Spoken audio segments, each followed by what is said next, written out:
Nouvelle Génération TV, vous informer, c'est notre passion. Mana mama, Maxi na balani na biso nyonso, bazola na biso partout dans le monde. Oui, ezali alobaka jeunesse, la nouvelle génération. Oui, pour nous valoriser valeur de la République démocratique du Congo. Awa na ba actualité politique, beaucoup soit ba actualité, mais avant tout banda, tu repères sa partenaire na biso privilégié, les vieux qu'on des fois Chibala. Amwasi na Yemoko, Orneli Chibala. Tosemi na bino na balani na biso nyonso. Bo s'abonner. La chaîne na biso nouvelle génération. Obo sanate. Nouvelle génération ezali na ONG nango. Awa to bandaki opération $1 la ville à Kinshasa. On a soutenir FARDC. Et tikali yo. Tosengete papa maman moma yango. Pour être soutenu ma pinga ya mboka parce que bazali ma pinga ya biso ya bana mboka leo lobi tozela ki procès ya Jean-Marc Kabunda Kabunda ok va reporter semaine prochaine vis-à-vis toyebisa ki bino appareil judiciaire va changer yango parce que Jean-Marc Kabunda Kabunda abana komibeta tolo alobi na ko affronter justice na ndegeni nazali ya ba vérité belé ya koloba ya nini na kotika yango te na okende ti na suka mais ba pesi oyo to bengi 5 questions ya pam aya kozoni sango na justice mais lobby ba reporter parce que vis-à-vis procureur ya cour de cassation ba remplacer na mutu mususu il fallait pas vendre na collège bacha ba juge asika po ba luka moyen ba avancer ya bisika ozali Bete la Félix Antoine Chilombo Mabo. Bete la Eva. Mana mama, mamu maso, maso belé. Maxi, na ozo parole tant moulaïté. Donc to sara nebo pe sara biso. Le lenge peut to respecter musala o. Le but musala o bino bozo sala, otala ka bino na mbongo. To le moli to sosis. To se soigner. La erreur à bouquet mouquet, bino balani au Bolanda biso. Parce que bouquet le plus en colobete, biso besoin d'attendre. La confond na bota la biso tina souka. Merci. Biso na biso. Rebete na ba conseil na bino. Hein? Na ba reproche na bino. Colobete to bongusi musala comme il faut. Lobby bobo sanate. Ezala qui sortie officielle. Il y a présent Jules Kaloubi Azalaki na Makala. La minute où abimi, ogise moi na bouté, ayoki kolela ya bana na ye. Ogise kabu ye chingoma. Aka 47. Là to loba wa Jules Kaloubi Azali liba, libanda papa mawa. Nasoko sa procurer le DFS, asoko sa boire encourager.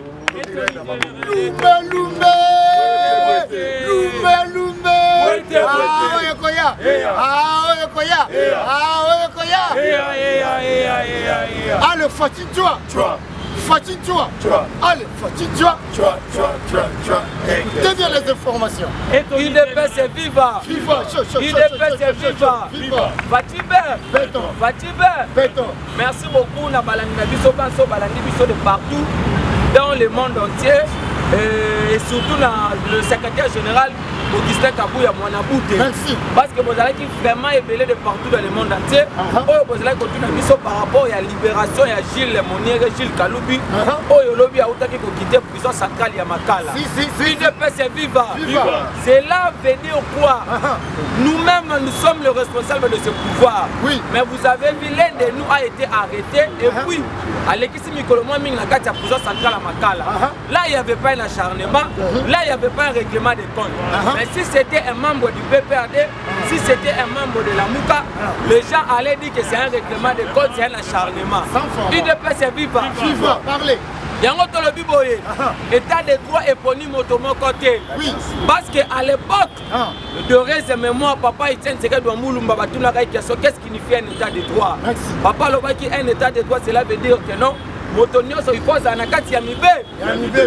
Quand nous instaurons un état de droit, tout le monde est censé de respecter les textes et puis les lois du pays. C'est pour cela que vous avez vu dans un état de droit. C'est pour la première fois dans notre pays, depuis plus de 3 décennies, qu'on assisté à un procès pédagogique, le procès de Vital Kamerhe à l'époque. Là où vous avez vu les directeurs de cabinet, les chefs d'état-major, les ministres, les ambassadeurs, ils sont défilés devant les instances judiciaires.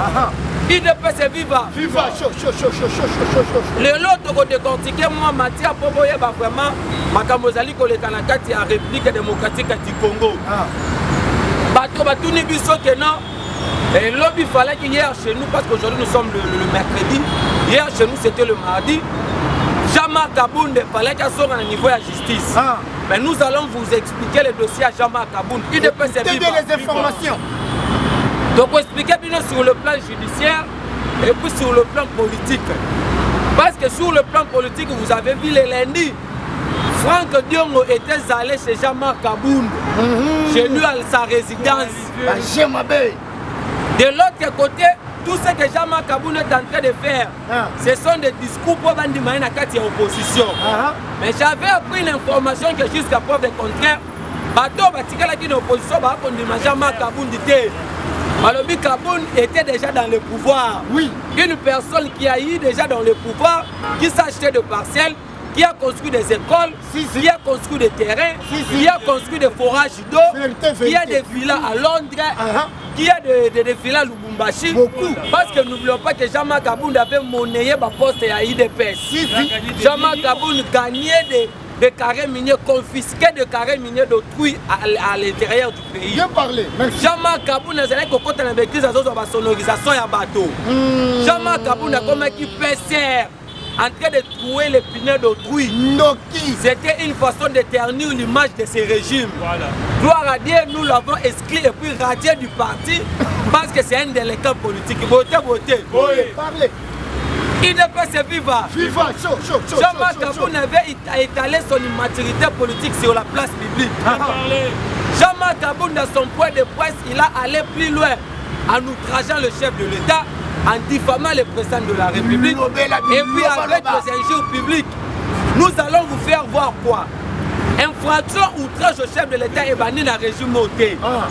Infraction outrage au chef de l'État est banni depuis Kassabou. Oui. Parce qu'à l'époque, il y a Kassabou, Lumumba était la majorité. Dans le Parlement, et Kassabou, vous n'avez pas la majorité. Et maintenant, Kassabou, vous allez comme état président lâche. C'est pour cela, à cette époque, on avait créé les fonctions outrage au chef de l'État. Oui. Donc, une fois que ce qu'on manquait président, tu serais devant les instances judiciaires. Et c'est ce que Jean-Marc Kabound aussi a fait.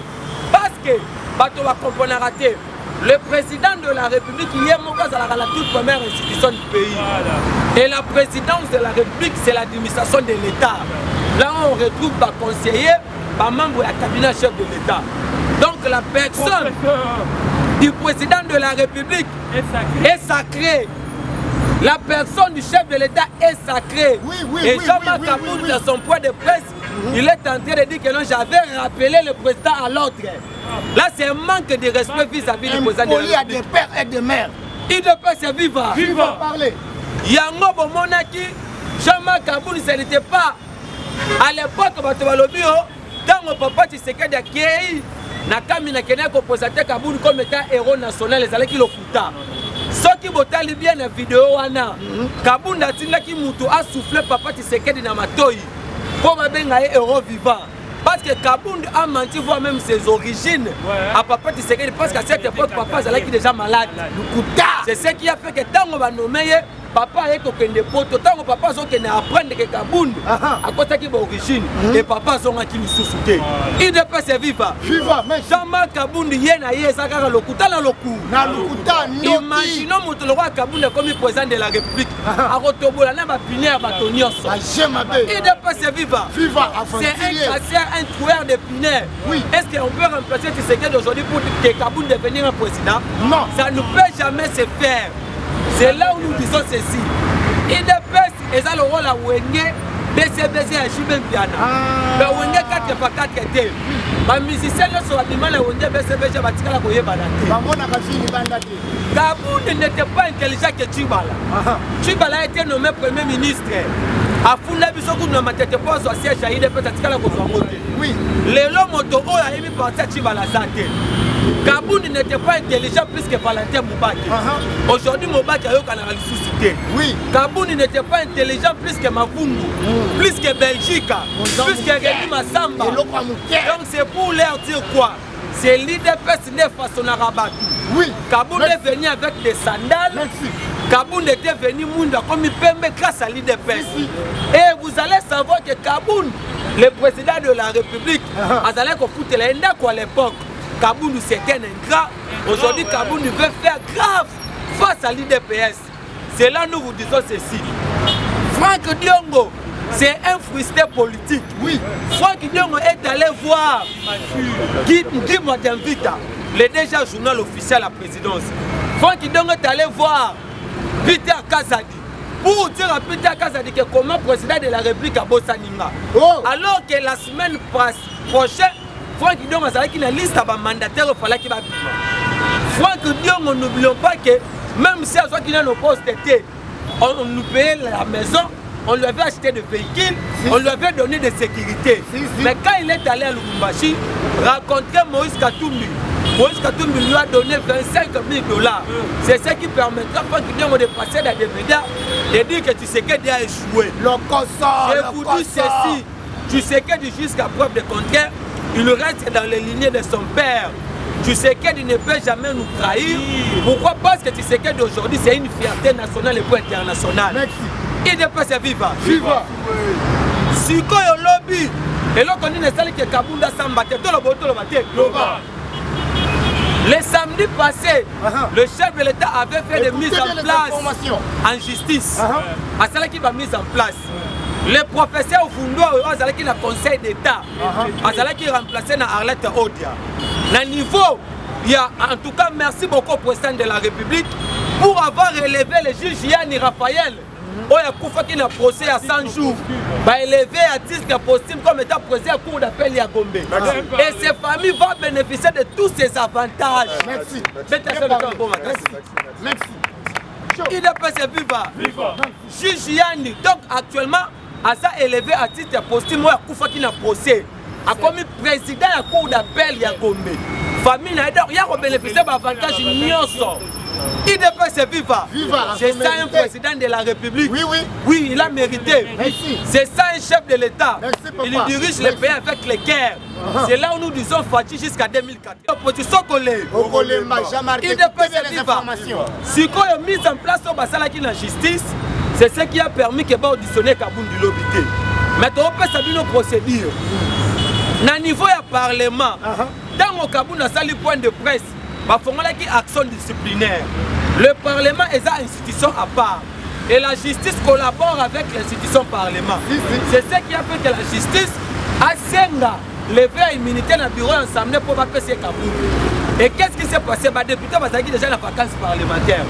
Une fois que Moto a la vacance parlementaire, ce qui justice a levé l'immunité, c'est les deux bureaux parlementaires qui sont Assemblée nationale. Et puis le bureau du Sénat, il a levé maintenant l'immunité. Et quand on va lever l'immunité, on va faciliter la justice pour ça. Il ne peut se vivre. Et là, on dit que dans le règlement d'ordre de l'Assemblée nationale, en besoin de vacances parlementaires, ceux qui vont en flagrance, automatiquement, ils vont lever l'immunité. Et maintenant, le bureau de l'Assemblée nationale, ils vont lever l'immunité. Ils vont lever l'immunité. Autorisé qui a une poursuite judiciaire. Oui. Mais Kabound va gagner en flagrance.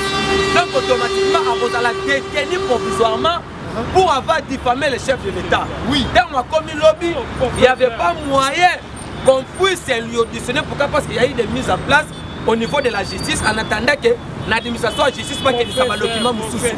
À cause de la semaine prochaine, il devait se vivre. Il y a un mot pour comprendre Gaboye. La justice n'a rien à voir avec le président de la République. Le chef de l'État, c'est une institution à part. La justice est indépendante. Mais la constitution dit ceci. Le jugement est rendu au nom du peuple exécuté par le président de la République comme étant le magistrat suprême. Parce que c'est lui qui fait la mise en place au niveau de l'appareil judiciaire. Il doit se vivre. Si on a mis un bloc antipatriotique, Moïse Katumbi, Joseph Kabila, Matata Ponyo, Franck Diongo, Jean-Marc Kabouni. Mais de l'autre côté, vous allez savoir que non, Moïse Katumbi a pour remplir les critères comme chef de l'État. Parce qu'il a un déficit linguistique. Joseph Kabila, l'article 220, le bien sur la quantité. De l'autre côté, Jean-Marc Kabouni, parce que oui. De l'autre côté, Matata Ponyo, qui a volé l'argent de l'État pour construire l'université Mapon. Récemment, Matata a représenté cité de fleuve via Kindu. Oya Iba Kimbongo na monsieur l'État, il dépasse viva. Yango la population va accompagner le chef de l'État parce qu'actuellement, le président de la République a prouvé noir sur blanc qu'il est au service de la nation. Mais vous avez vu comment est-ce que la diplomatie agissante, il y a chef de l'État et Akosala Moussala. Le gouvernement vient de dire quoi? Le président de la République a donné l'ordre qu'on puisse réévaluer les projets arrêtés à MONUSCO sur le sol congolais. Merci. Il ne peut se vivre. Le président de la République, sous son impulsion, aujourd'hui, vous avez vu, les ministres des fonctions publiques. Bientôt, il y aura quelques agents de l'État. Oh, il faut pas qu'il n'arrête là. Kabila était une malédiction de ce pays. Ce qui a concerné Kabila, c'était de construire Kingakati sur 15 blocs pétroliers non exploités. Il ne peut se vivre. Aujourd'hui, vous avez vu comment est-ce qu'on détournait l'argent de l'État comme des cacahuètes dans la peau, dans les poches. Mais avec l'avènement de Gilles Alinguete, on vient d'initier la patrouille financière. C'est ce qui a fait qu'on augmente même la réserve de change. L'IGF n'a pas commencé avec le régime du président Tshisekedi. L'IGF a commencé depuis Mobutu. Et Kabila, quand il arrive au pouvoir, Kabila n'a pas voulu que l'IGF puisse faire son travail, l'IGF n'a primatisé. C'est ce qui a fait qu'à l'époque, Moussoutou, Premier ministre, un Premier ministre a signé par un décret de loi. Moussoutou signera un décret de loi pour interdire l'IGF passer à la Moussala na Bango. C'était par l'intention de dilapider l'argent de l'État. Mais le président arrive au pouvoir parce que l'IGF va ressusciter en haut. l'IGF est comme il la Moussala Lolenge Sengeli. Il ne peut se vivre. Le lobo moni, na niveau de DGDA. De Gérard, comment est-ce que mon solo a été allé comme Matase comme Mata? Yango bisoto lobi boye. Moussala Ezako Salema doit soutenir le président de la République. Il a la volonté de faire relever les défis de ce pays. Parce que tu sais qu'il est censé de respecter, voire même ma mémoire, il y a des caisses parlementaires où on va pour combat et lutte. Je dis, je vous remercie. Bien parlé.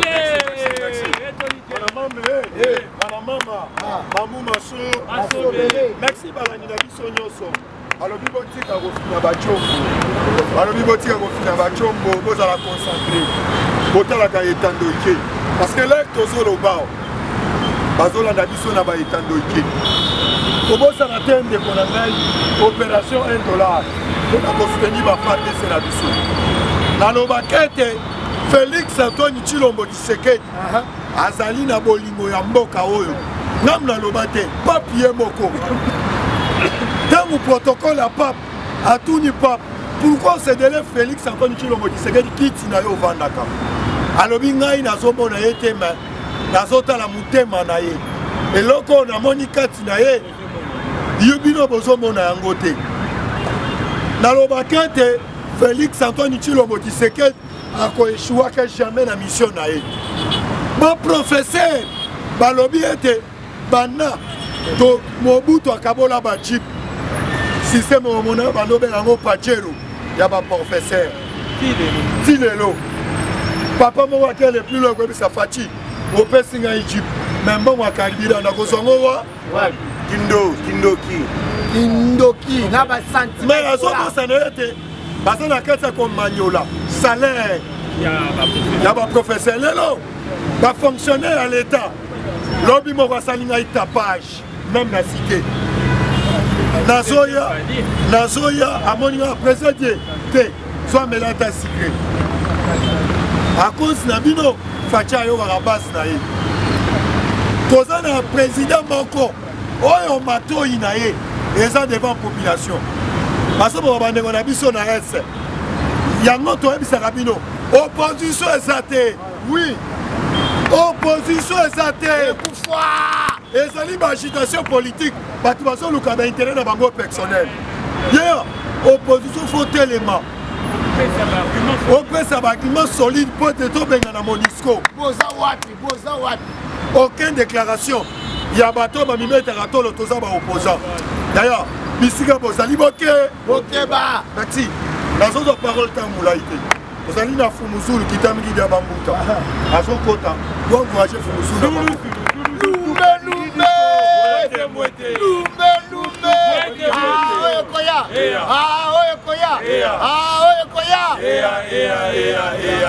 allez Fatin-toi allez Fatin-toi écoutez bien les informations Voilà maman Mambouma so tout le bateau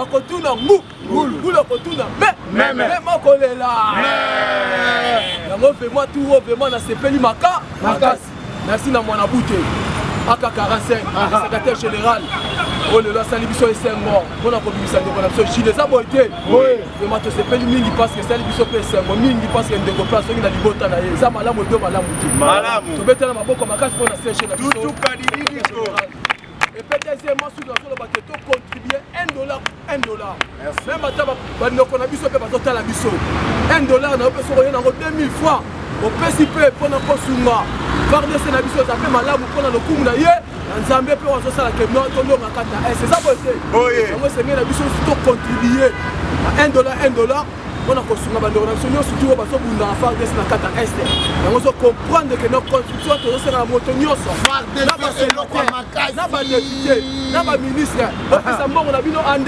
désordre yango omoni ke no RDC eloko ya makasi yango zo comprendre c'est une question soit kolela tutu kadidiko tala sososoka leli buta okange mongongo aza te likambo bandeko na biso na FARDC bazosala na kata ese foka basa de père et de mère basaka de père et de mère bondo nanga die merci lobaka bato bazobunda na FARDC na kata ese na sebiso yo bazaka bandeko na biso makila donc so oza FARDC solo te okobunda bongo te yango so comprendre lelo oyo mokonzi ya mboka azwi corps esprit âme azo pulmoner makasi mpona likambo etali ese papa balobi pendant 56 ans likambo etali ese bandaka obundisama presque les 4 présidents baleki bakipango te et puis les 4 présidents oyo baleki bazalaki même corrompu makasi kotina baminere na biso kospionner peuple congolais kopesa bamakambo ya mabe mpona peuple congolais asui baminere na ye te mais balobi que le 5e président pendant 56 ans oyo na kata mboka na biso aye konstaurer et puis akopesa pouvoir et puis akopesa bolingo et puis balobi aide intègre juste et puis fidèle na kata mboka na ye Congo Kinshasa tokobeta fati bato mboka makasi te yango comprendre babi 80% ya bakongolais bakumisi mokwatombola fati mwa mai parce que azali au service du peuple congolais ye aza na service ya koyiba bambongo te aza na service ya kopesa bato bacouragement te ke basala eloko babebo mais ye aza na service ya kotombola bendele ya mboka na ye yango plus de 80% oyo basali pour mokwatombola na service des nations bazosala ke po te kongo tongwama na ndenge moko ya malamu yango ozo comprendre mokwatombola osameli ntango atamboli na cette commune bayebisi ngai quelque bukumese ya bacommune bango mpe il paraît que lundi mardi batambolaki na bacommune bato biso bazokamwa oyo azalaka nde oyo azalaka bukumese na biso yokana bakartier bayebaka ye te babukumese mosusu bafandi ba 20 ans ba 23 ans na bakata basiese na bango na kata babiro babimaka meme na bakartier te mais babiyoka ntango mokotombola totambola samedi lundi mardi mercredi lobi bandeko mosusu mpe babukumese mosusu bazotambola na kata bakartier balobi que non voilà l'homme qu'il faut à la place qu'il faut Fati Beton tanga tamboli soki bango na nsima Fati Beton balingi bazwa luyalu nazoke na quartier bango babanga te basali ne babambi bango babanga merci bien parlé merci babambi bango babanga témoignage mokonzi ya mboka atiki mesa atiki biro na ye aye na bacommune kotambola sikoyo bukumese osali près de 20 à 24 ans ata même quartier na yo oyebi te même ita bacommune baplace mosusu oyebi te même ita bato na quartier bayebi yo te yango babia te totika moto oyo aza na service ya peuple congolais aza na service azosala mpona peuple na ye eza likolo yango ozo comprendre volonté wana na soyo sabino esika touti tobandi tokomi tosikoyo tosika tozosukila bango ekomi ya mabe ya makasi yango tozosa moko tombolo remaniement na uti mwa oyo esalama ande sorte remaniement na kata uti mwa oyo donc oyeba sikoyo le vrai ministre le vrai bokumesa moi Fatou Beton a marché qui monte na Kaluka alors je vais travailler avec les jeunes d'État talent Bien parlé même. Je vais travailler avec les jeunes talents. Bien parler. Encore travailler sur la jeune Oyo. Parce que c'est la chaîne de l'État. Et puis la jeune Oyo. Parce que la souci à mort. Ya moka. Next. On se comprend que les jeunes à conseil d'État. On va dire qu'on a papa, on a fumé, on a manette, et tal. On va dire qu'on a travaillé jeune. Les amis, nous, 8e mois, donc royaume du Congo. Royaume du Congo, nouveau Congo. Nouveau Congo, les amis, 8e mois, tout ce côté. Changement à Makama Makasi. Et puis changement à Makama Kitoko. La carte à 8e mois, ça tout ce qu'on a remaniement. Vous comprenez ce que non. L'idée, mon consamment, à Petit Béton. Et bien, nous, ce qui va faire, c'est que nous, mais les bacolés, la bacolé. Et qui chama que Kabounda. Tout ce que le dossier là, donc comprendre que non, jamais que Kabounda. Petit Béton, quand c'est des bassins, bandeko. Il y a Bolingo. Ok, jamais que Kabounda, parce qu'il y a bandeko qui minait. Donc on comprend les psychos. Mais ce qu'on comprend, nous sachons que Kaboul est mardi. Prochain soya, on connaît les psychos. Patati pasasa, accolé la mounoko yambo, yamoka. Nous on comprend que justice fait son travail. Tant Fatih Beton, azo bonisa. Fatih Beton tant azo installé par ma caméra belle. Pendant les caméras de justice, yango te aussi notre non. Justice on a moka na biso. Et ça malamu, yango le mutetombo la kamo. Moka, justice n'est pas mal. Yango comprendre avec la justice, yango même que le pouvoir ya chef de l'État. Yango to comprendre bonne justice la biso tout. Pour ça yango lui sécurité, yango mona dossier matata kono.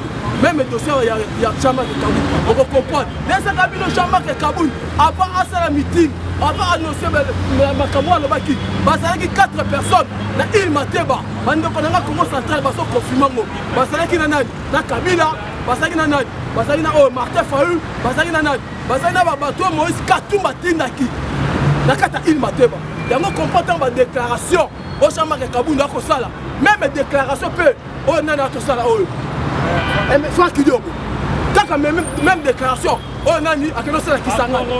Donc zo ma ke bazali d'accord. Bazali da Kabila ça corrompt déjà bango. Makasi. Et puis na so que Kabila simsi bango touche à Mouné, ya Mounene. Donc il va coller là. On comprend ne peut pas Fatih Beton papa. Et puis là bas le bin mboka oh. Et ça bien quitté. On a moka fan de la Monusco. Parce que Monusco on a babi le tak Kabila. Parce que baba camarade. Là le bateau le bateau.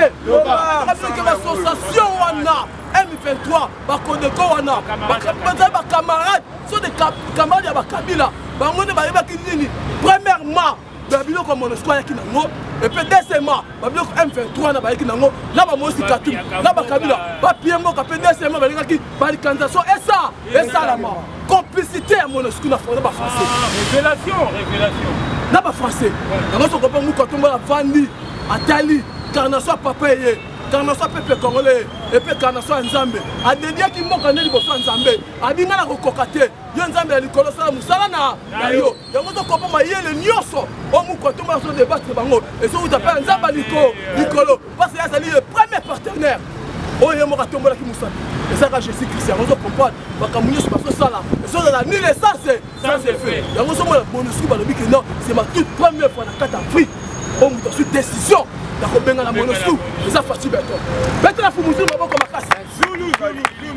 le premier président où il a compris que il y a une décision. Il a compris que les Nations Unies doivent acheter. Il comprendre que partout, on comprend déjà 6 mois. Il y a comprendre que les partenaires sont privilégiés. Amérique, va comprendre que les Talisima, va comprendre que les on a dit que Maya a parti parce que diplomate a fait bâton et ça il y a l'icolo. Diplomatie à haut niveau. Il y a l'icolo et pour les personnes américaines tout. Va comprendre que maintenant on a Simba, il y a Simba, il y a comprendre le homme là que Monusco.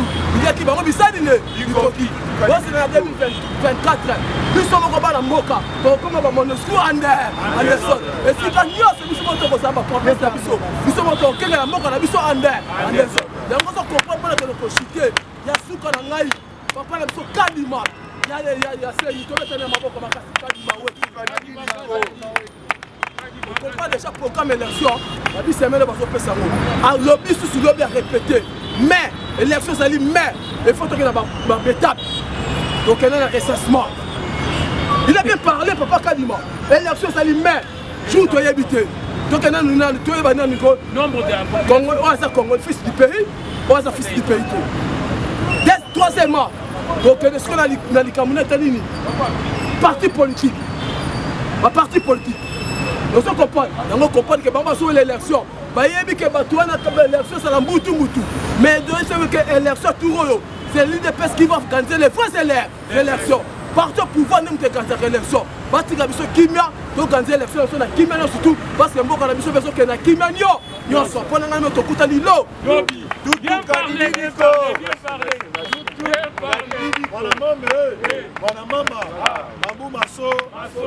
Chaque président a son Sabino au Tobengi actualité politique. Mais voyez Bissagabino, le moment où le peuple congolais des pères de mer va soutenir Bandeko Nabiso, va soutenir pour le départ à Monisco. Et bien les bases c'est la biso qui est une élection. La population, ouais, à son coup on a S, aux soutenir yété. Est-ce qu'on a un souci? Il y a un bonus à Moka. Galandé Bowe n'a pas intérêt personnel d'Amino. Toye Bibino. Toye Bibino. Naye Baka. Na otage Mongolo Bakaboy. Bape Saramaka pour couper que. Au Boluga place à Kotobola Moukila. Bape Saramaka pour couper que. Au Boluga place à Kotobola Moukila. Merci. Ah, on a continué à l'actualité politique. La bonne sanité. Président Olivier Loyembo. Président Olivier Loyembo. Azokota. Moi, encourager Olivier Loyembo.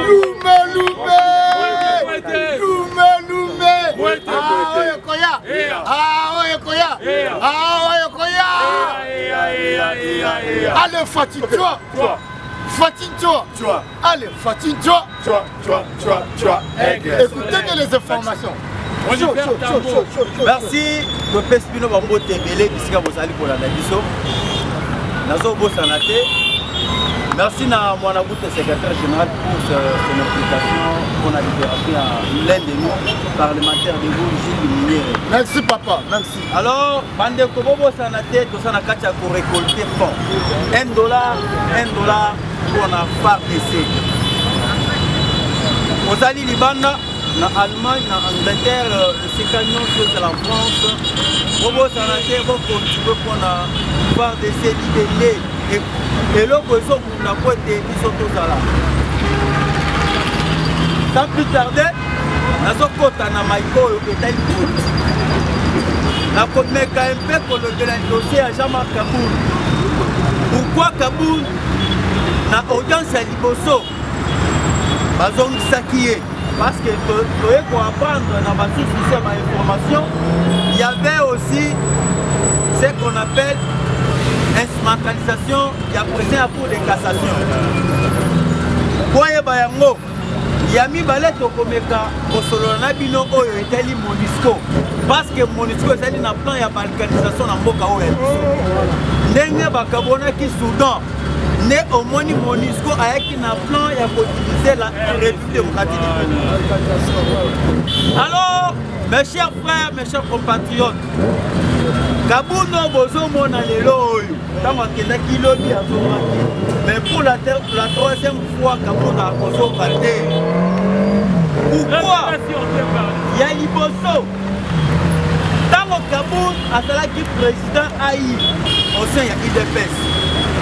Et ça qui Kaboun ayaki na kombo ya ba procureur ya ba juge a proposé que pas président Tshisekedi pour être pas nommé ba toi na ba comme ba écoutez les informations. Président procureur général près de la cour de cassation azala ki mutu ya Jean-Marc Kaboun président oyo uti kolongo ya cour constitutionnelle ezala ki proposition ya Jean-Marc Kaboun. Ndoki. Pourquoi? Je vais vous le démontrer. Gabon azalaki président ya IDPS. Comme Fouachi a outaki na IDPS comme président ya IDPS comme président de la République, c'est pour cela que Kabunda bana koya na casquette ya président ya IDPS pour te Fouachi anomaka. Na yango soki otali makambo ya Matata Mponi tango kukozolo alobaki azali incompétent ezalaki déjà kabalo na bango ndio na bango Kabun na batu nyonso wana na yango omonaki babikisaki monsieur Matata Mponi pa ya président ya kale ya cour constitutionnelle. Le dossier à Kabun, comment ça fait-il à combien de cour de cassation? Mountou a sali l'outrage fait au chef de l'État. Il a outragé le président de la République. Mountou a outragé le président, mais à quel cour de cassation, Bazong ici complice. Nayango Moni Kabunda Komo Banga. Je vous informe, dans le 3e tour au Kabunda, on a mardi prochain. Kaboun, Akoyo Kaka Boy, a raison qui a sauvé. Ou soit que non. Il fallait la photo qui ne traiter. C'est pas que Fouachi a sali nomination est-ce que na appareil judiciaire. Toyebi bache na yo. Okoyoka ke Kabunda a komo bela a zolinga voyager. Bela. Parce que Fouachi a outu ko sala nomination ya sika na kati appareil judiciaire. Procureur général près de la cour de cassation Fouachi a limogé et a nommé watu ya sika. Na yango Dozoé Bisabino que Fouachi cette fois-ci a sali déterminé. Ce que vous avez bien, Bamikolo Oy, Fouachi a zongeli dans le système ya Mouniere. Système ya Mouniere, comme élexe déjà esprit, il y a Kondo et Tien Tsiré du Moulumba. Là que ça t'est, parce que ce que Fouachi a zongeli sur Mouniere, ça montre déjà une détermination, mais aussi l'esprit du peuple. Fouachi a zongi na limité azu Mouniere ya tata na ye. Alors ti yango. Makambu ebebi. Madame Mamou Maso Bele. To benga ye kitami ki ya Bamuta. Ala na kaloko la Bamikolo. Alors, c'est pour vous dire que Fouachi et Sika Azali Monisco Komolenga. Nous avons confiance à notre président. C'est lui qui a déblonné le système dictatorial de Kabila. Moutou Oyo Azali qui n'a armé Assemblée nationale Sénat, Cour constitutionnelle. Mais Moutou Aye sans armes, sans quoi, Yemoko a déblonné le système dictatorial de M. Kabila. Fouachi Asuki wana te Mukontombolo. Monisco. Ah, quel politicien. Yango omoni Monisco komolela. Monisco komolela. Biso tolobi eloko te. Peuple bango moko ne va se prendre en charge. Monisco ba komolela non, c'est l'homme M. Jean-Pierre Lacroix. Oto ko kendete, tozana nukaka wana. Papa, bino mo kendete. Boye na plan mo diviser mboka. Toti kabino. Non. Kinasuka. Congo oyo ezali Congo ya Lumumba. Oyo depuis l'année 1960. Oyo ezalaki non indivisible. Congo continue à te kokabwana. Batu wana baye na système ya que ça la ligne comme multiplier ba insécurité na kati ya est de la République. Comme multiplier ba insécurité, baloba que gouvernement congolais bazali incapable. Le gouvernement congolais est incapable, c'est comme ça. Donc, Mabele Moussousou et Tukalaboui. Qu'est-ce que Bosso va dire chaque Moukontombolo? Boye Bakem Kontombolo à Salisal. Ibanda Yamoka, dans le journalisme aussi à la communauté internationale. Les mecs qui contournent Moukontombolo, il y a quoi que Boye Bissau Banyamuleng Bazabana. Premier pioche va pêcher qui fait. Fouachi a dit clairement que Banyamuleng, ce sont mes frères. C'est-à-dire mes frères, ceux qui sont aussi à Brazzavillois. Parce que Bazali est africain. C'est comme ça que nous comptons la des joies qui bloquent Wana. Ce que Fouachi a dit que Banyamuleng Basa, Rwandais, automatiquement, communauté internationale, Balenga Kibaya va réclamer ma belle à Rwandais. Dans la sagesse. Quelle sagesse. Mais après, yo ken na ba média, o lo ba ko Fachi azo kokate. Tala lelo oyo. Tango ba sali pression pa Monisco, mais Monisco ba ke ko sala complice na ba rebelle. Tala lobi na Rushu na Yago. Bitumbe sala ba kit na butu. Ba déplacer na kati ya Rushu. Bitumbe ko sakana te. À un moment, Monisco a continué partout. Toujours. Après, Bitumba est banni. Toujours Monisco. Encore besoin de mentir. Et pas secrétaire n'a pas besoin de mentir. Non, Monisco va kenda qui n'a congé. Congé dit. Mais congé, besoin où t'en as Ouganda. On a congé. On a besoin pour ça la préparation à Kabal. On a vu le voir au déstabiliser. Est-ce que la République? Viens parler. Viens parler. Papa, Yabisangai, yo somo le moutoke na congé. Azo zonga. Na lourdement na ba arme na ba arme lourd yo kena na congé ko so na ba arme lourd na plus so na cortège na yango kontombolo asali déterminé et mata ekita Monisco azokende basala ki réunion interinstitutionnelle. Lorsque nous parlons d'une réunion interinstitutionnelle, nous voyons les chefs des institutions et pas un autre. D'abord, nous voyons le président de la République, le président du Sénat, le président de l'Assemblée nationale et aussi les premiers ministres et les chefs du gouvernement. Et c'est là qui associent peine à membres du gouvernement. Donc, on a qui ministre de la Défense, ministre de l'Intérieur. Quant à ces Fachi, à instruire le gouvernement congolais, à instruire précisément et pas le premier ministre chef du gouvernement. Pas mais pour évaluer le système, il y a des pas il y a Monisco. Vous devez savoir, banani bandima qui porte Monisco, il y a un point d'interrogation. Et c'est là que le gouvernement est là. Oh yo, bandima qui baya na plan na bango ya balkanisation. Bakene consigné encore en présence. Il y a présent il y a sud-africain. En présence il y a présent il y a Malawi. Oyo so mona oyo.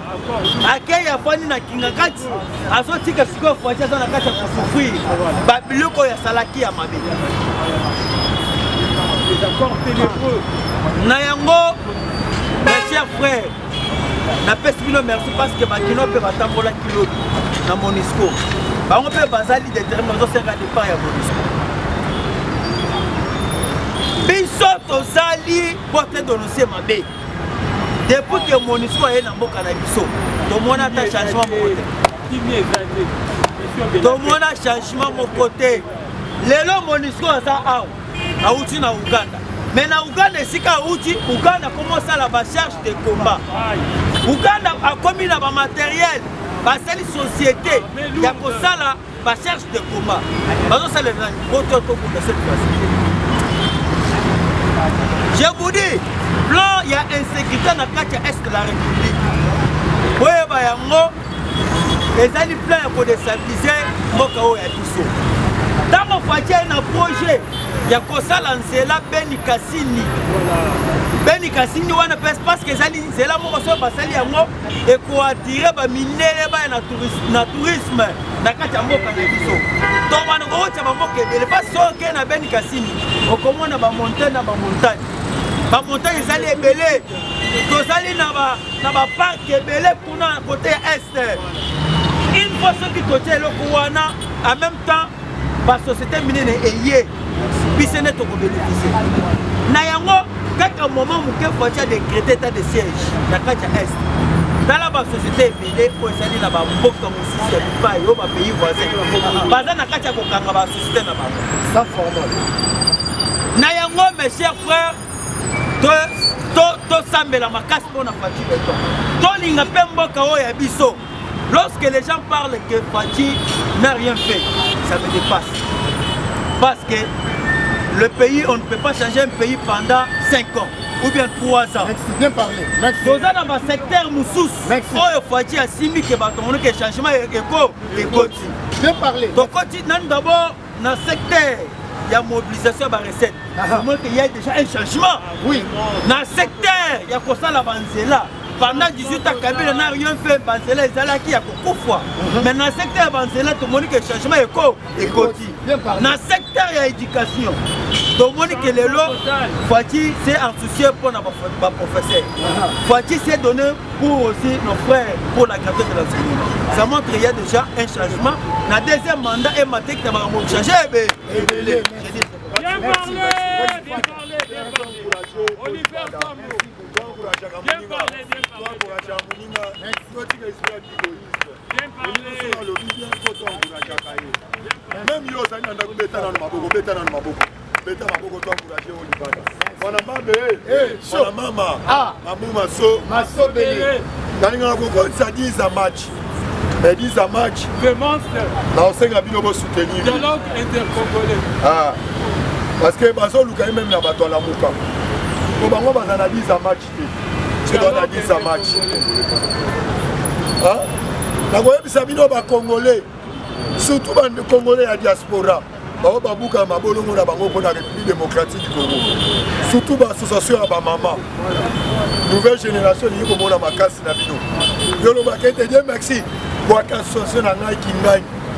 Na pas na mutute. Soko sali geste na part de CT. Parce que à cause de ma pinga na biso, aussi sa guerre union ces alliés na S. Agitation politique, il y a communauté internationale pour les minéraux, pour les blocs pétroliers. Fati Aigle, alors il faut que les gens aient un bloc pétrolier, tout le monde doit recevoir. Après ça, Messi, après ça, il y a un article pour la MONUSCO. Il y a un côté, sur la cause de la formule. Après ça, pour encourager le cinéma.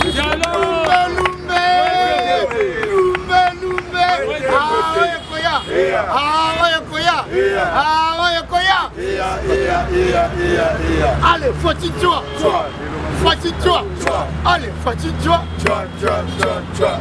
Écoutez bien les informations. Chaud.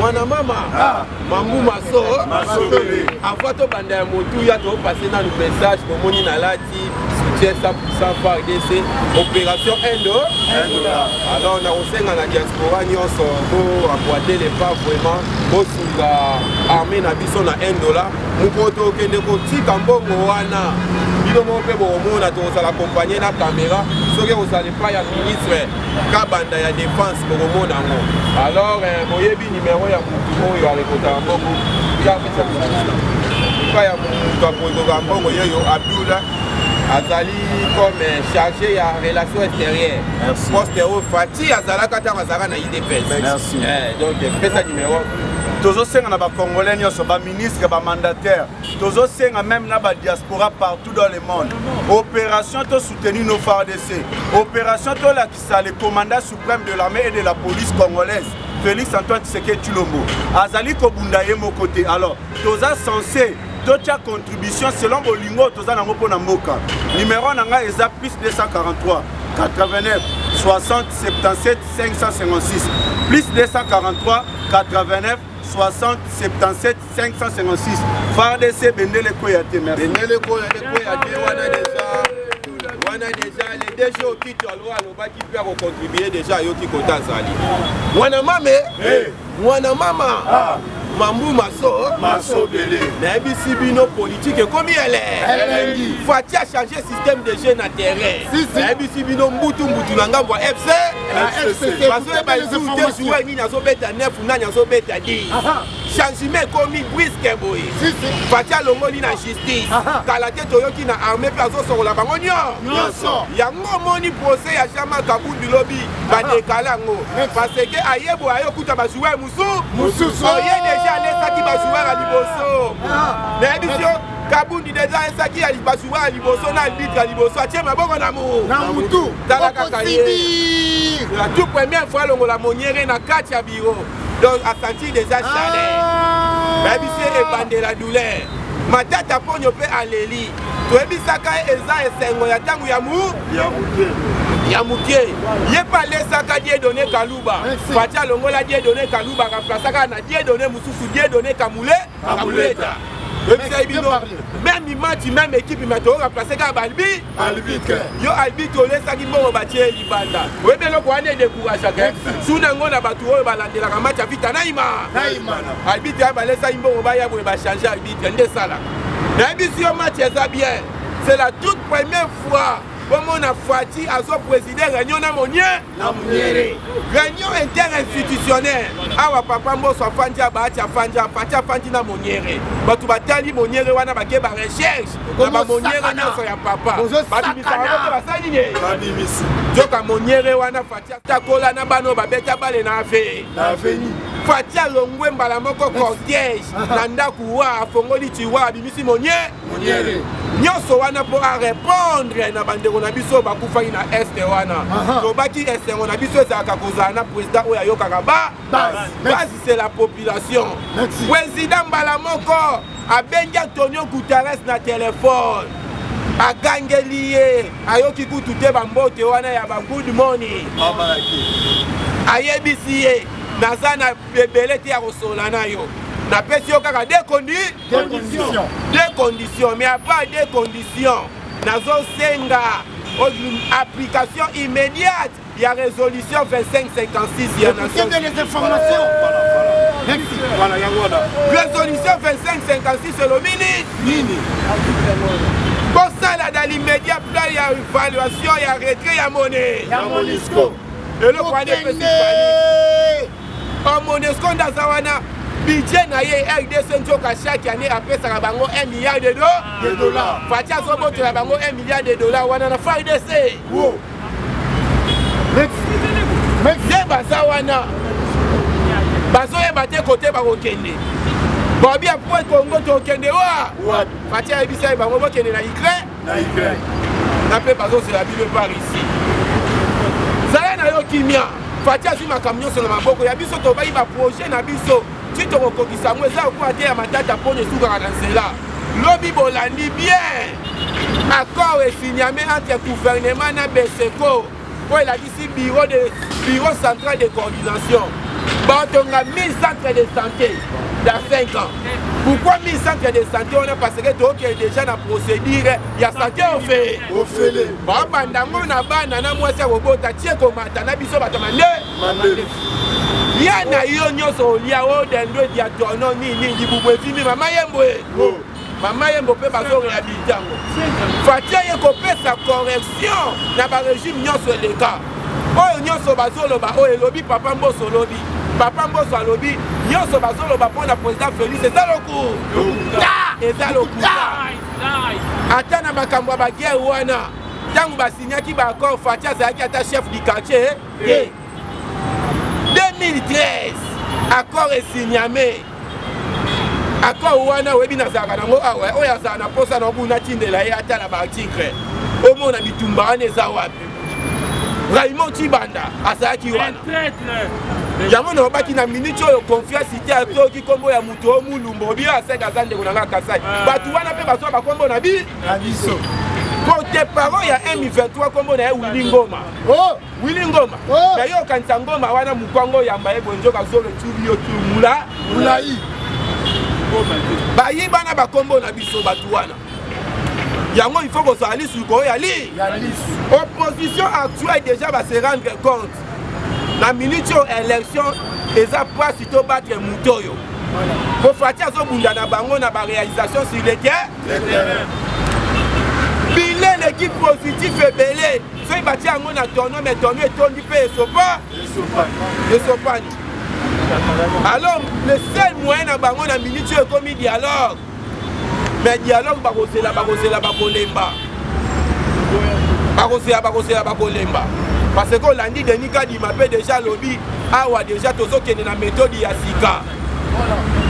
D'ailleurs, Abimisi déjà montant, il y a 93 millions pour la machine à voter. Au moins, il y a Nanga Zaki, vrai fois quoi. 400 millions. Kadi Mabi, 93 millions. Quelle la différence? Ah ouais, ah bah ça, ma machine à voter. Tu comme à faire les soins de position, on a une machine à voter. Bah quand ça va vous retarder. Jamais. Le problème il n'a pas de Bazo mona Fati tie bazomona après Fati. Après Fati kozape place bazwa sous pouvoir na ndenge nini. Président l'équipe bango nyonso nde bazawana na diploma na diplomatie. Si bango tout bazalaki ba opposant. Bazalaki bango tout ba opposant. Opposant mon côté bandeko kutana ba chef ya ba pays ya pas Fati avant ba que les Genève Fati ba yambie na Burkina Faso comme opposant et pas ya chef de l'État. Museveni a fongolé la portière. Il est opposant mais ba fongolé portière. C'est-à-dire azaki déjà mais car na bango na o etali diplomatie. Fayulu déjà kutana tana chef du quartier ya Madagascar. Alors eloko wane le lisaka bango. Bayebi déjà que Fati soka si ya yeo abinisi dauphin. Yemoka osala la dauphin wana diplomatie. Oui mais alors eboma Tchada parce que Kabila diplomatie moi ya faina eka na kingakati. Yelanga whisky na meli. Tuna ngudulu alie. Webi ngudulu azana gando. Ngudulu alie te OK bokende kuna na sebo bimisade combattre ya ide. Ya ide pes. France commune à Malukuana la plupart bako sortir ça va combattre à idée.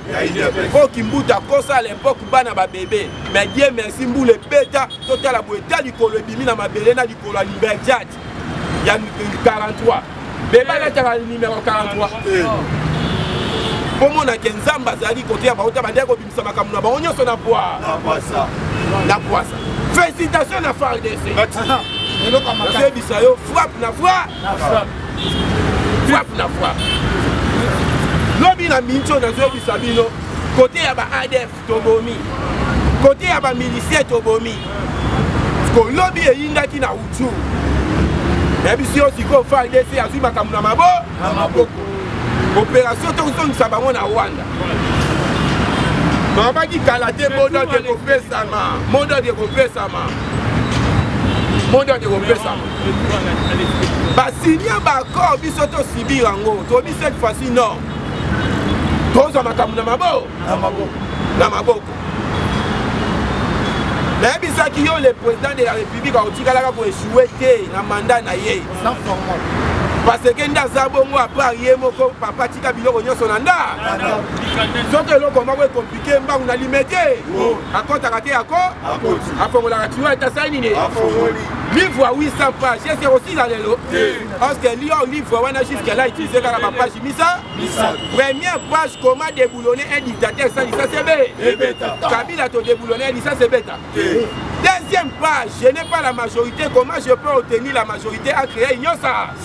Fatia Boka comment chef de l'État, ça la majorité. Troisième page, oh ya tangi oyo. Habito bimisango te ba osala circuit. Opération Mupaka te ba opaka tambabu.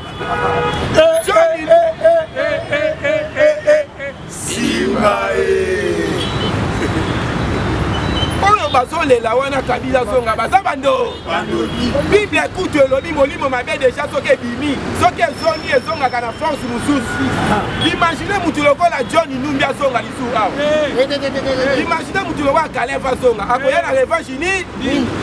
Baba kata batu vraiment termi vraiment na lokola roulage. Akata batu bitundenge bali. Batu wana ba ozonga te. Fatia koki ko neutraliser Beton te. Abengi Moïse Katumbi. Yaka to sangana to bulisa Beton oyo. Moïse alobi yo zalaki na nyonso mokoki te ngana okoka. Ngai pe na okoka te to benga oya zalaki na ndaku na M susu ayibi secret ya kokwesa Beton. Babengi Jean-Marc Kabund. Joka mutango babengi na sima na eloko te. Oh, polele.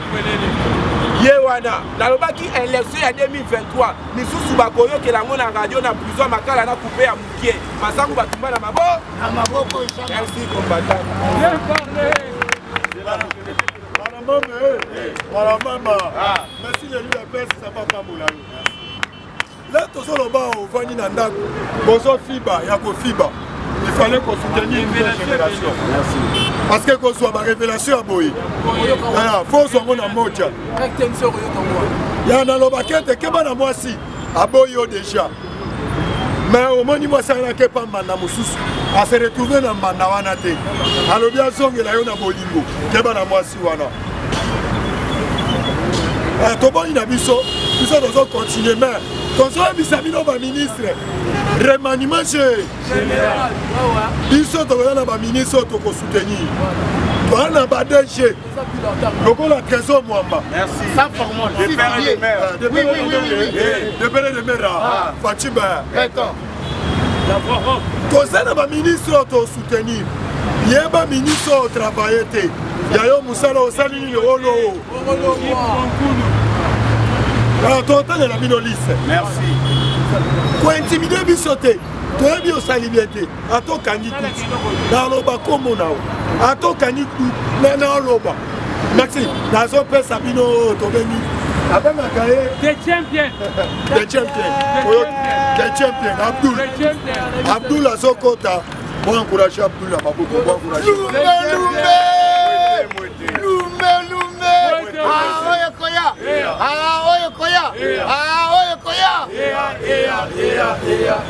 Allez, fatigue-toi. Allez, fatigue-toi. Écoutez bien les informations. Mbote na balandi na biso partout dans le monde. Ndenge na kobaka toujours na kolobaka Kolo Nzambe abatela bino. Opération $1 pour le FARDC. Bozi bolandi parce que toza na administration mobimba. Toza même na Gilles Lingete na biso ya kolandela pona détournement. $1 pour le FARDC. FARDC bendele ekoya te. Na sima soki botali yo tokoni. Tokomi patriote agissant au nom de nos 20 millions Congolais disparus. Donc tozala na bolingo. Dola qui sa chef de l'État zobunda ye mon côté. Dola qui sa FARDC bazali bango mon côté. Ba étranger ba réussira kocha des ordres na mboka na biso parce que ba instaura ki o babenga ki aide. Congolais longwe na mboka na ye accueilli même les États-Unis d'Amérique. Ameni haine contre ndeko na ye aza côté le kofunda muninga ke oyo azali na mikanda te. Siko ndeko na yo tango bazo refoulé ye boyo zo fundi azangi mikanda yo ko gagner nini. C'est ainsi ba mindele ba comprendre que peuple wana bazangi bolingo. Grâce ya manki ya bolingo. Debo moni ba étranger ba komi ko dominer biso. Debo moni ba étranger ba komi ko manipuler biso. Yango tozo senga na peuple congolais. Changement de mentalité. Tozala na amour du prochain. Tolinga mboka na biso. Eza na mutu te kolonga na mboka na ye. Aya ko défendre mboka na yo. Bomoni même na parc national de Virunga. Bazi ba tie un sujet belge a diriger yango. Mais siko belge wana azokotisa ba minduki, azokotisa ba rebelle, azako financer ba armes. Elingi kola kisake, yazali étranger, ako travailler jamais pour na bolingo ya Congo. Alors biso ne toza censé ya côté le matobunda pona ko. Congo yo. Donc continue l'actualité politique. Na Lubumbashi na mokolo ya lobi nazwa ki appel. Baleli na balobi na mukantombolo. Bino ne bolekaka na ba etando ike. Boyebisa Félix Antoine Tshisekedi Tshilombo. Bato ya babundisaka ye na Lubumbashi to Hippolyte Kanambe Kazemere acha. Ba DG, ba bourgmestre, bango nyonso wana bazwi basali plus de 15 à 18 ans. Alors soki olingi ozala na contrôle ya Lubumbashi mobimba bakabale ezala te longola batu wana parce que président oyo azwaka ngwende atiaka batu na ye oyo aza na confiance na ba sikoyo batu wana batotalize plus de 15 ans à 18 ans batravaillaka plutôt na obédience ya Hippolyte Kanambe Kazemere. Donc comme ils sont affaires à Jean-Marc Kaboul, le président Félix Antoine Tshisekedi Tshilombo azali un grand stratège. Alobi non, n'a changé l'appareil judiciaire. Abengi alobi, na luka mutoyo, akosalela jamais parti pour. Oya kolanda mibeko lolenge sengeli. Yende sengeli asambisa Jean-Marc Kaboul. Na bato avandisi atuni papa, moi sina pakolaka nini? Oya pakolaka boye. Oyo papa apakolaka nini? Apakolaka Carolate. Oya Carolate nem takosambisa Jean-Marc Kaboul ni mala. Sikoyo oyo batie wana Jean-Marc Kaboul azana kanda abanda somba Carolate de 1500. Yo komisango de 3000. Omatiseli mbongo alobi akosambisa yonde. Déjà mona muto sambisa yo olia beta marteau. Amemi Carolate azobeta na me. Elingi koloba Jean-Marc Kaboul yebe. Otombola loboko boganga ba. Mokolo ya lobi Jean-Marc Kaboul alakisi biso ke azali un grand corrupteur. Jama Kabunda pesi ba $20 et pas ba jeune. Va accompagner, va bimedele le quoi la bazali ko soutenir lié. Mais tous ces jeunes wana bazala qui corrompus. Est-ce que IDPS a sali sa marche? Alié ça ba tumbongo. IDPS a sali sa marche sans pourtant binisa 10 francs. Jama Kabunda yo zali véritable hypocrite. Papa tiens tu sais que doit munu manaba image toi nango. Natikali comment na pas salata na monyera pembete. Yo zolata monyera pembe to comprendre les ali magible blanche. Et sengeli bakanga Jama Kabunda Jama Kabunda, il s'est rendu ce mardi au parquet général près la cour de cassation. Il n'a pas été auditionné suite à la nouvelle mise en place au sein de l'appareil judiciaire. Il lui a été demandé de rentrer chez lui et de revenir dans une semaine, soit le mardi prochain. Oh, la justice, Jama Kabunda. Biso peuple to vandi. Toi, na posa toyeba. Jet privé. Oh, bimakana ba millions de dollars ya mboka na biso. Et kenda kalibanda ezana. Jama Kabunda tokotuna yo. Tango zalaki premier vice-président de l'Assemblée nationale. Bazo Foutayo $120 000. Alors capital, il y a 200 millions aux Olengoa. Moyibi. Ce que pessimiste explication normalité. Jama Kabunda, place nayo, et ça na makala na pavillon oui. Yo zali koloba na biso ke. Oh, ça pouvoir ya ba judiciaire. Mais tozali komi tuna. On a 3 ans ya pamba. Jama Kabunda est devenu millionnaire. Na lolengani nini? Moyibi. Véritable judiciaire. Il y a régime, il y a Félix Antoine Tshisekedi Tshilombo ezali Jama Kabunda. Jama Kabunda ezalaki na privilège ya makambo ebele. Ezalaki Jama Kabunda abandaki proposer chef de l'État, ministre oyo akota na gouvernement, mandat oyo akota na gouvernement, procureur oyo akota na appareil judiciaire. Mukwa Ntombola azwa vanda alobi non. Mutu napesaki confiance. Alakisi nga ingratitude na ye. Mutu napesaki confiance. Ba ministre oyo bazalaki teti na gouvernement. Donc babandaki kosala na obédience ya Jama Kabunda. Yango tozokende na remaniement. Mokolo ya lobi ba ministre tozoloba. Tokotanga ba ministre oyo basali na vision ya Fachibe. Ba oyo basala pona Jama Kabunda. Veut dire place na bino libanda. Félix Antoine Tshisekedi Tshilombo continue de frapper fort dans les secteurs des finances. La mobilisation des recettes toujours au rendez-vous avec 900 millions de dollars pour le mois de juillet de l'année 2022. Oh, etikala jamais pour ça les performance ya boye 900 millions de dollars na mois de juillet. Oh, tosi to sali recette ya makasi. Grâce ya Gilles Alingé, Timbu Yake, Oyibi Yakangi Yande. Grâce ya Nicolas Kaza. Sans oublier DG na biso ya DGI. Mwakadi mwa. Azosala musala kito. Mwakadi mwa maboko. Papa Mwakadi mwa mba véritable pasteur. Bolandi Christophe Mbosso na mokolo ya lobi. Christophe Mbosso lobi boye. Bino batu bozo tuna bilan ya Félix Antoine Tshisekedi Tshilombo. Bozali na kimutema ma. Normalement bilan bapesaka yango na fe ya mandat. Alobi tokola kisabino biloko na maloba te mais na ba image comme ça boko simba mutu boye ba ke facha travailler malard.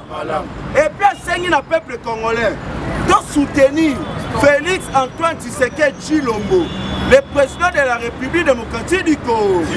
To pesa ye second mandat. Totika ye parce que toyebi tata na ye, toyebi na mama na. Ce qui veut dire que bato e bazo sala makelele bazali ba étranger. To bete na papa bino na mabanga. Bosonde makambu. Mukwa Ntombolo asuki wana te. Alobi nalobaki gratuité de l'enseignement ezala. Mais batu mingi batonga ba école na bango moko.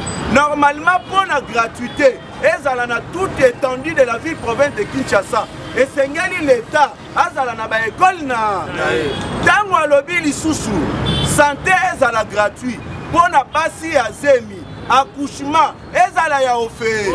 Mais peuple avant bobeti sabana batu zala ki osala kosimba mike mike. Soki obotisa na loyenge état de droit okozala na bolo. Ah voilà. Mukwa Ntombolo a instruire alobi boye le gouvernement veut construire sous fonds propres 1000 centres de santé, Boyoka, 1000 centres de santé communautaires sur l'ensemble du pays. Le protocole d'accord a été signé ce mardi entre le ministère de la Santé et le PSECO. Ces centres seront construits en 5 ans et qu'on coûtait juste 110 millions de dollars. Comment tu as fait merci. Dans qui régime moko, Hippolyte Kaname Kazemere a préféré qu'il investir dans Kingakati. Mais mon tombola lobi non. Et sengeli tu investir dans Mboka. To tonga ba école. To bongisa banzela. To pesa même na ba professeur ba mitu. Et tikala ko sale maté. Même professeur boyoka ki professeur ya université à Leli. Azolo bakaka. Merci Félix Antoine Tshisekedi Tshilombo. Tozala qui abandonné pendant l'époque ya Mobutu, pendant l'époque ya nani ya Laurent Désiré Kabila, même Kassavou, albito comme na Hippolyte Kaname Kazemere. Ba abandonné ki biso vis-à-vis ya musala to bande ko sala pour la société.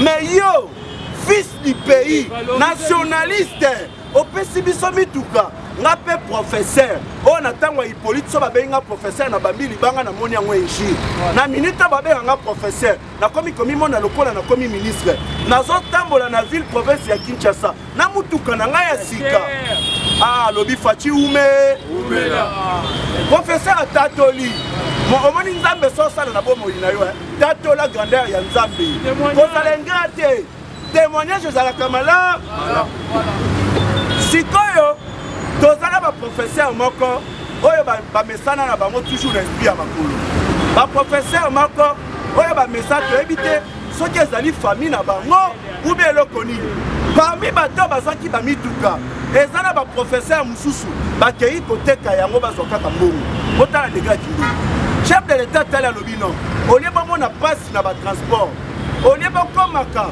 greta pour le kopesa bana cour ozwa mutuka na améliorer salaire na bino siko tangu boke koteka mutuka wana ezali kino kimune et puis 200 professeurs pro Katumbi na lobi boye 200 professeurs pro Katumbi na lobi boke Congo za ba Congolais za ba étranger Katumbi azali 50 Zambien côté maman azali 50 juif grec côté tata na ye mais siko bino bana Congo étranger so kele ko manipuler bino na bilanga na ye ya pamba a récolter 20 000 tonnes de maïs atindi yango na Zambie atekela biso mo bakolo masango mutu ya bango bino bazo soutenir Moïndo Nzangi atali alobi no Félix aotala makambo malamu mais nga naza na kati ya ensemble ya étranger Moïse Katumbi na komo na ye ya Soriano Daniora Missile mais nakende kosaligner na oyo azali de père et de mère tokumba mboka malamu Moïndo Nzangi akei ko-créer parti politique na ye badépute ya de père et de mère plus de 13 balandi Moïndo Nzangi na sénateur moko balobi tokote pa na yo ndoza na vision ya changement ya mboka siko Moïse Katumbi ayesi de sa professeur Mbongo bokoti sa pétition Moïndo Nzangi alongwa botala dégâts kido parce que Moïndo Nzangi a choisi de travailler pour l'intérêt du peuple que pour l'intérêt de Soriano Daniora. Maintenant on y est si ba professeur wana Mbongo bino ba professeur tolobi ok et puis Moïse Katumbi Soriano étranger keba na Moïndo Nzangi bo azali de père de faux professeur nalobaka na bino bien que bato bachaka makelele Félix a réussi te Félix a sali eloko te Félix azali incompétent nazona bachaka makelele mpona babien personnel na bango mpona bapositionnement na bango boyebi bien Arlette Odia oyo azali membre ya PPA de IDPS Viva Arlette Odia bolanda bocomprendre ke babunda mpona intérêt na bango Arlette Odia se réjouit de la nomination de son père par Félix Antoine Tshisekedi Tshilombo. Yoka mutafinga chef de l'État benga incompétent. Azali ko sepela na ndenge tata na ye Félix Antoine Tshisekedi Tshilombo a nommé ye. Siko tangu wana Félix a commis président. Félix a commis compétent qui est incompétent. Pour ba nommer papa na ye. Alobi boye Je me réjouis de la nomination de mon père bien-aimé, le haut magistrat Albert Kachama, en qualité d'avocat général près du Conseil d'État. Je salue aussi la gradation de tant d'autres magistrats à qui je souhaite succès dans les efforts d'améliorer l'appareil judiciaire. Dans ma nommé Tata Nayo, et Félix se reconnaît. Donc, on a Arlette Odia comme question.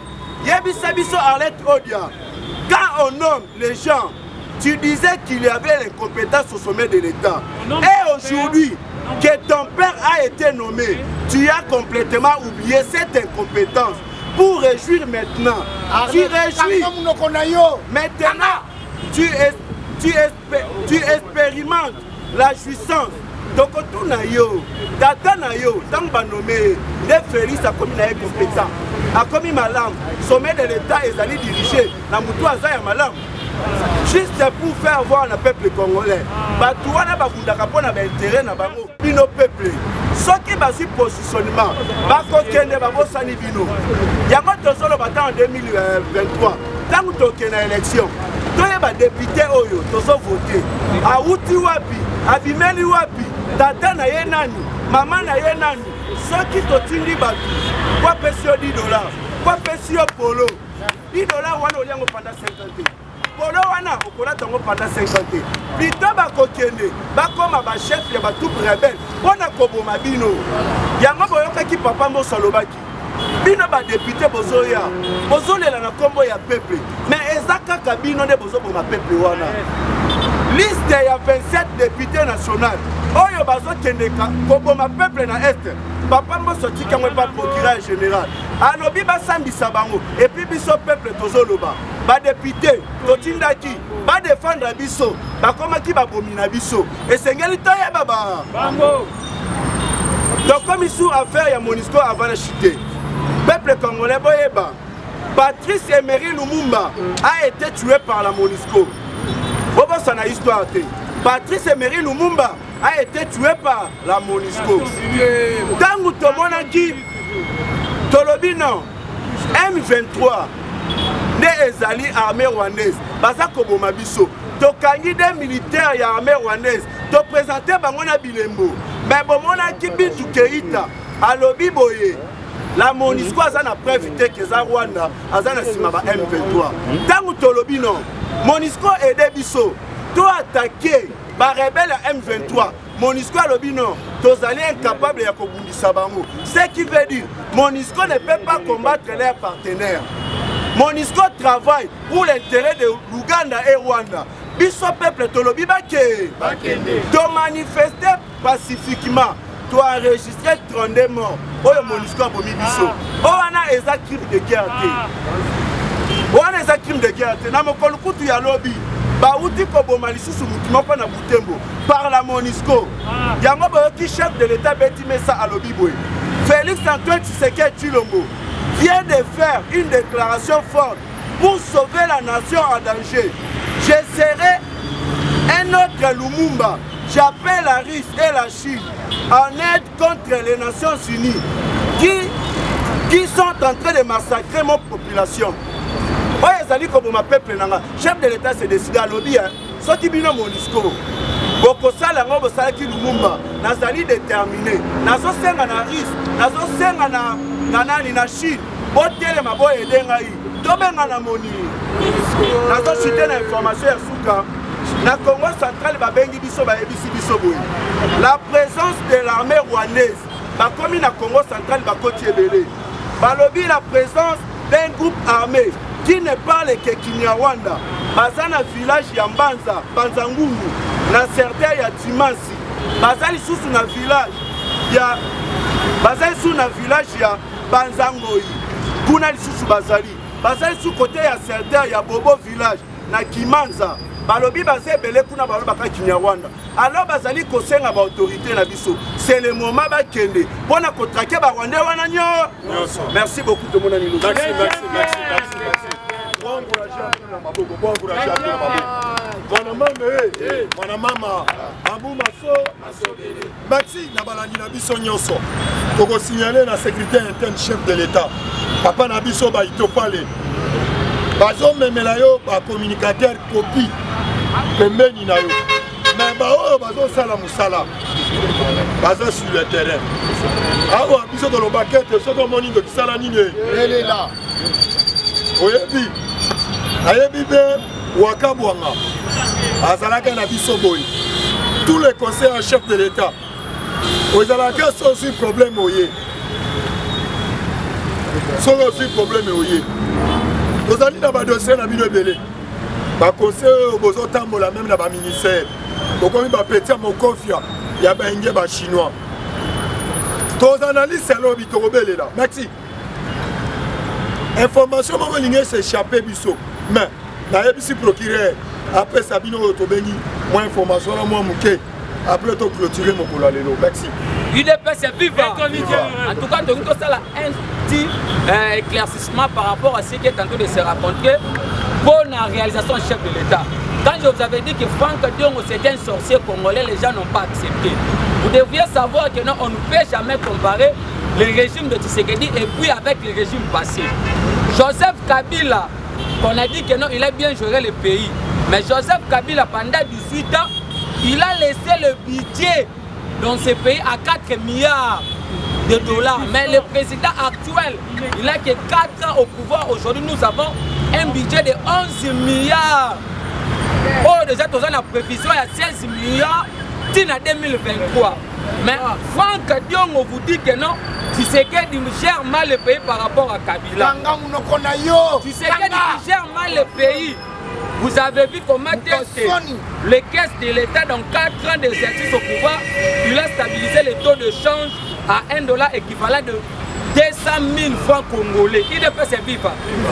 C'est que nous voulons dire ceci. Le président de la République a un bilan largement positif. Parce qu'on donne le bilan après la fin du mandat. Donc dans le mandat, on fait ce qu'on appelle l'évaluation.